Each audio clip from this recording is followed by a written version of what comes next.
मेरी स्क्रीन की साइड में चल रही तस्वीर में जो महिला आपको दिखाई दे रही है, इसका नाम कृष्णा है। कृष्णा की 6 महीने पहले शादी हुई थी और ये अपने पति सही राम के साथ खुश थी। लेकिन 12 मई 2025 रात करीब 1 बजे कृष्णा के साथ एक ऐसी वारदात होती है जिसमें उसकी मौत हो जाती है। पति सहीराम पुलिस को इन्फॉर्म करता है कि मैं और मेरी पत्नी कृष्णा बाइक से जा रहे थे, तभी पीछे से एक कार आती है जो हमें टक्कर मार देती है और जिस दौरान मेरी पत्नी कृष्णा की मौत हो जाती है।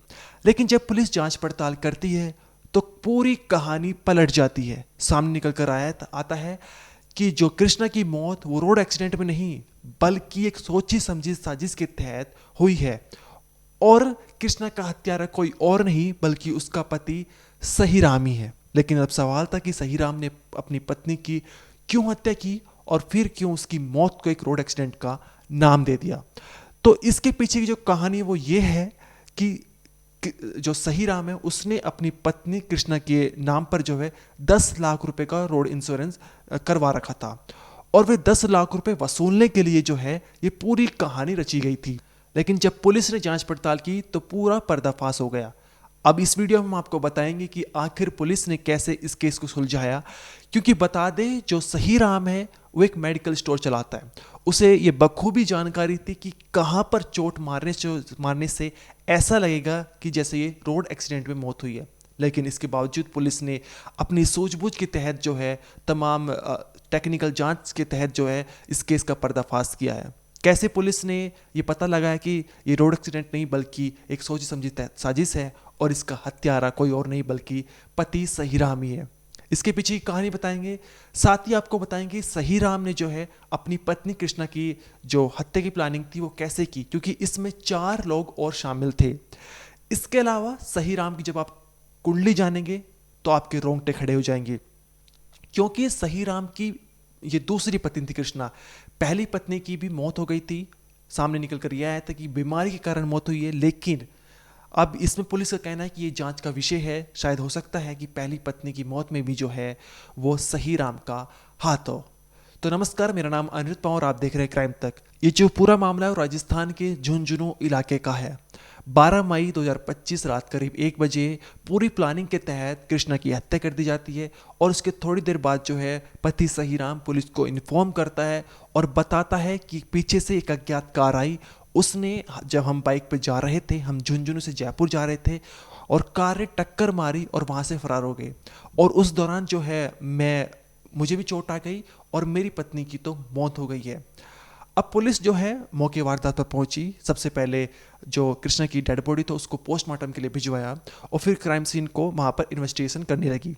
अब क्योंकि ये पूरी रात का मामला था तो 13 मई की सुबह हो चुकी थी और 13 मई की सुबह जो है सही राम जो है अपने जो कृष्णा के परिवार वाले थे यानी कृष्णा के मायके वाले थे उनको गुमराह कर रहा था, एक झूठी कहानी परोस रहा था।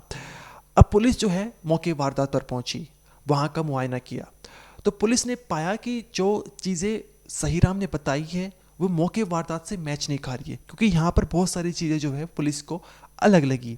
सबसे पहले तो ये कि कृष्णा की सिर पर एक बहुत गंभीर चोट है और वो गंभीर चोट तभी आ सकती है जब उसका सिर जो है वो किसी चीज़ से टकराया हो। लेकिन क्राइम सीन पर जो है मौके वारदात पर यानी जहाँ पर रोड एक्सीडेंट हुआ था, और आप तस्वीर भी देख सकते हैं जहाँ पर बाइक गिरी हुई है, यहीं पर जो है वो रोड एक्सीडेंट की कहानी रची गई थी।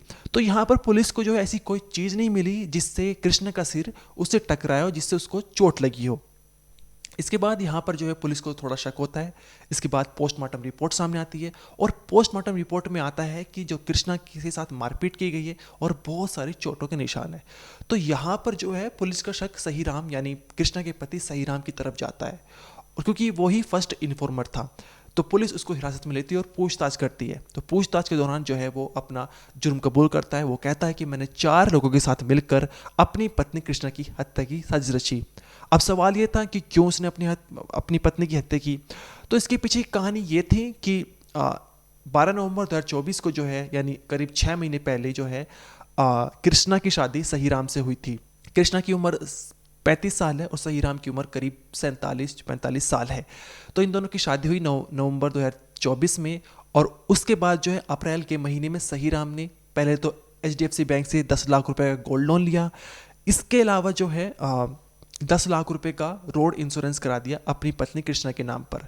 और उसके बाद से ही इसके दिमाग में एक प्लानिंग चल रही थी कि मैं अपनी पत्नी की हत्या कर दूंगा और उस हत्या को रोड एक्सीडेंट का नाम दे दूंगा, तो 10 लाख रुपए मुझे फ्री फंड के मिल जाएंगे और उन 10 लाख रुपए को मैं गोल्ड लोन वहाँ पर दे दूंगा, तो जो मेरे पास 10 लाख रुपए का फ़ायदा हो जाएगा। तो ये पूरी प्लानिंग थी। इसके तहत जो है इसने अपने कुछ दोस्तों को बताया था, कुछ दोस्तों में इसने शामिल किया था। उसने बताया था कि मेरे सही राम ने कि मेरी पत्नी से झगड़ा होता रहता है और मैं अपनी पत्नी को मौत के घाट उतारने की सोच रहा हूँ। इसके बाद जो है उसके दोस्तों ने मना कर दिया, लेकिन सही राम वो यहाँ पर बाज नहीं आने वाला था। इसके तहत उसने एक सुपारी किलर सचिन कुमावत को पूरी प्लानिंग बताई। उसने बताया कि मैं यहाँ पर अपनी पत्नी की हत्या करवाने वाला हूँ। और सचिन कुमावत ने अपने साथ कुछ लोग जोड़े, जिसमें मुकेश कुमावत, प्रदीप सिंह और राम सिंह, यानी सही राम के अलावा ये 4 लोग थे जिन्होंने कृष्णा की हत्या की है। अब जो इनकी इनकी प्लानिंग हो चुकी थी, अब वारदात वाला दिन था 12 मई रात करीब 1 बजे। या जो सही राम है वो अपनी पत्नी को बाइक पर बैठाकर झुंझुनू से जयपुर ले जा रहा था। तभी एक पीछे से कार आई थी, जिस कार में 4 लोग शामिल थे, सचिन, मुकेश, प्रदीप और राम सिंह। इन चारों ने पहले प्लानिंग के तहत बाइक में टक्कर मारी, धीरे से टक्कर मारी। उस टक्कर में जो है ये सही राम जो नीचे गिर गया, उसके ऊपर उसकी पत्नी जो है कृष्णा गिर गई। और उसके बाद ये 4 लोग कार से बाहर निकले और वहाँ से एक पत्थर उठाया और पत्थर से जो है कृष्णा की जो सिर की पीछे वाली हड्डी है यहाँ से बहुत तेज वार किया। और तब तक वार करते रहे जब तक जो है कृष्णा की सांसों ने उसका साथ नहीं छोड़ दिया। इसके बाद ये 4 लोग वहाँ से फरार हो गए और सही राम ने पुलिस को इन्फॉर्म किया, बताया कि रोड एक्सीडेंट में उसकी पत्नी कृष्णा की मौत हो गई है। लेकिन जब पुलिस ने जांच पड़ताल की तो पता लगा कि ये एक झूठी कहानी है। यहाँ पर जो सही राम है वो एक झूठी कहानी रच रहा है और अपनी पत्नी की हत्या कर जो है उसको एक रोड एक्सीडेंट का नाम दे रहा है। क्योंकि पुलिस को शक ये भी था कि जो सही राम है उसको बहुत मामूली चोट आई है, बल्कि जो कृष्णा उसकी मौत हो गई है, उसके सिर पर चोट कैसे आई। तो ये तमाम सवालों के जो जवाब ढूंढने के चलते पुलिस को इस केस का पर्दाफाश किया पुलिस ने। अब इसके अलावा जो डीएसपी राजवीर सिंह है उन्होंने पूरी जानकारी दी है। उन्होंने बताया है बारीक से बारीक डिटेल की कैसे पुलिस ने इस केस को सुलझाया। एक बार आप वो सुनिए। जिसमें रात्रि में 12:30-1 बजे के करीब उन्होंने बताया कि मृतका के पति ने कि मेरा एक्सीडेंट हो गया और 108 को भी उसने मौके पे बुलाया और उसके बाद ये हॉस्पिटल लेके आए उसको और उसने बताया कि किसी अज्ञात वाहन ने उसको टक्कर मार दी और मैं बेहोश हो गया। ये उसके बाद में खुद के भी उसके बताया कि मेरे भी कोहनी पे रगड़ लगी हुई है और इस तरह उसने दुर्घटना का एक मुकदमा दर्ज करवाया था। उसके बाद में वो घटनास्थल के निरीक्षण के दौरान कुछ अ, अनुसंधान अधिकारी को मोटरसाइकिल पे कोई विशेष इस तरह की कोई घटना एक्सीडेंट की बाबत कुछ इस तरह के संकेत मिले और घटनास्थल निरीक्षण के दौरान ही एक्सीडेंट को जो उसने घटना बताई थी उसमें थोड़ा पुलिस अनुसंधान अधिकारी को संदेह हुआ।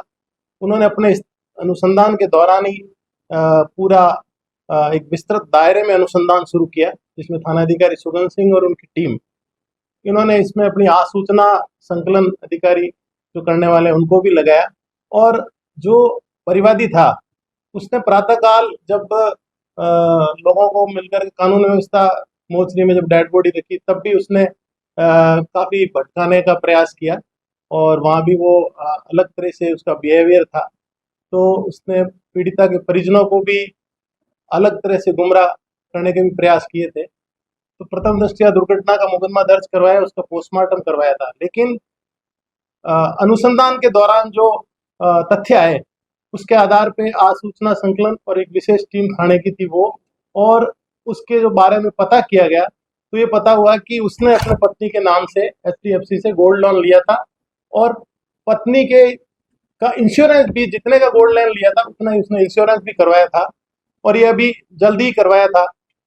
दूसरा, वो पत्नी और उसके बीच में जो संबंध थे वो ठीक नहीं थे, इसके बारे में आम चर्चा अपने दोस्तों के बीच किया करता था और उसने एक दो और भी दोस्तों को, पत्नी को इस तरह हत्या के बारे में उसने बात करने की भी बात की थी, जिसमें कुछ दोस्त इसके इन्वॉल्व नहीं हुए।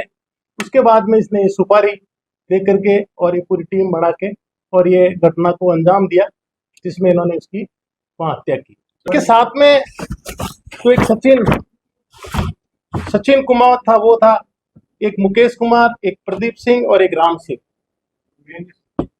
सचिन सचिन को इसने बताया कि सचिन ने आगे की सारी टीम को बात करके इस पूरे घटना को किस तरह अंजाम देना है, किस तरह दुर्घटना में करना है, कौन कहाँ जाएगा।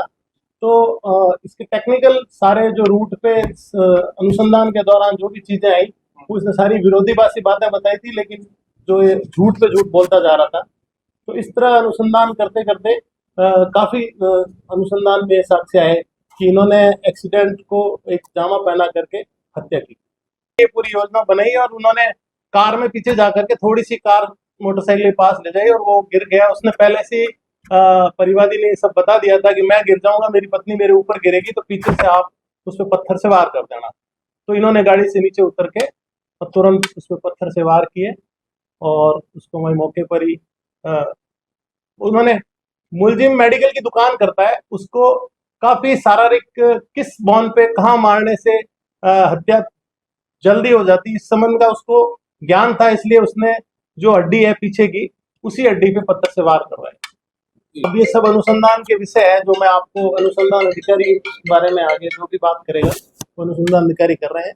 तो मोटे तौर पर ये था कि जो इसका पति था वो बहुत ही शातिर था। पूर्व की पत्नी भी इसकी जैसा ये बताया था कि वो भी बीमार होकर खत्म हो गई थी, ये दूसरी पत्नी लाया था। और इसके लाने के बाद में लगातार कभी जादू टोने और कि इसका शरीर ठीक नहीं रहता, इस तरह के बहाने करके और इसको कहीं दिखाने भी जाता था। और इसके दिमाग में काफी समय से इसको हत्या करने का योजना थी। और उसने और एक दो जगह भी उसने बात करी। हमारे अनुसंधान और हमारे जो सूत्र सूचना और आसूचना संकलित हमने की और जो हमें रिकॉर्ड मिला, ये लॉन वगैरह का सब, उस आधार पर हमें पता लग गया कि इसने इस एक्सीडेंट में ही कितने का इंश्योर था सर इसका? 10 लाख का इसने गोल्ड लोन लिया था और खुद का, उसकी पत्नी का भी 10 लाख का था। तो ये पूरा मामला राजस्थान के झुंझुनू इलाके का था, जहां पर सही राम ने अपनी पत्नी कृष्णा की हत्या सिर्फ इसलिए कर दी ताकि वो 10 लाख रुपए फ्री फंड के वसूल सके। लेकिन पुलिस ने उसका जो केस है वो पर्दाफाश कर दिया, उसका झूठ पकड़ लिया गया और पता चला कि जो सही राम है उसने 4 लोगों के साथ मिलकर इस हत्या की प्लानिंग की थी।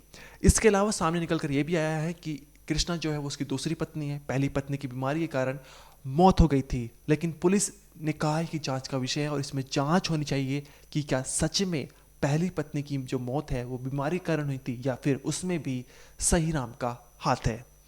तो इस वीडियो में इतना ही। आप देखते रहिए क्राइम तक।